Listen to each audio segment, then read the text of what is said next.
नमस्कार, नमस्ते. Phaltan YouTube channel मध्ये मी राजकुमार गोपने आपलं स्वागत करतो.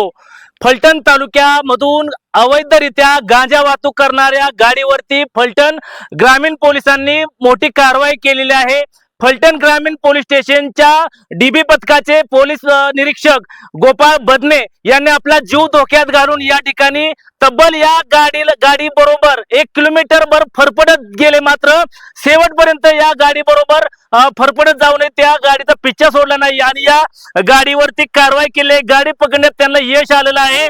MH11BH 0404 ही गाडी सुरवडीकडून साखरवाडीवरून पुढे गांजा वाहतूक करत असताना गोपनीयरित्या माहिती या ठिकाणी मिळाली आणि तात्काळ डीबीच्या पथकाने जे पोलीस कर्मचारी साखरवाडी या ठिकाणी कार्यरत होते त्यांनी ताबडतोब या पेट्रोल पंपावरती बॅरिकेड लावण्यात आलं आणि काहीच वेळात या ठिकाणी ही गांजा वाहतूक करणारी गाडी आल्याचं गोपनीय पथकाला समजलं. डीबीच्या पथकाला समजल्यानंतर डीबीच्या पथकाने गाडी अडवण्याचा प्रयत्न केला. यामध्ये उपनिरीक्षक गोपाळ बदने यांनी या गाडीच्या पुढे येऊन गाडी अडवण्याचा प्रयत्न केला, मात्र यांनी गाडी न थांबवल्यामुळे तात्काळ जे ड्रायव्हर होते त्या ड्रायव्हरचा दरवाजा पकडण्याचा गोपाळ बदने यांनी प्रयत्न केला, मात्र तरीही गाडी थांबवली नाही.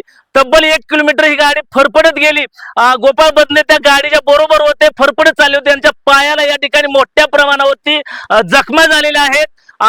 मात्र त्यांनी ही गाडी सोडली नाही. अखेर ही गाडी पलटी झाली, एका शेतात जाऊन पलटी झाली.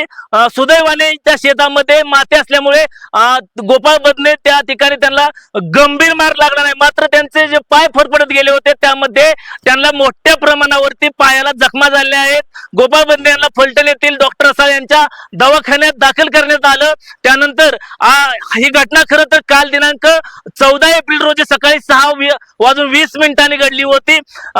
तब्बल या गाडीमध्ये 10 किलो गांजा असल्याचं समजतंय. गांजा तशीच ही गाडी फलटण ग्रामीण पोलीस स्टेशन मध्ये आणून जप्त करण्यात आले आहे. जे अवैधरित्या गांजा वाहतूक करणारे जे यातले लोक होते यांना या ठिकाणी त्यांच्यावरती आता कारवाई करण्यात आली आहे.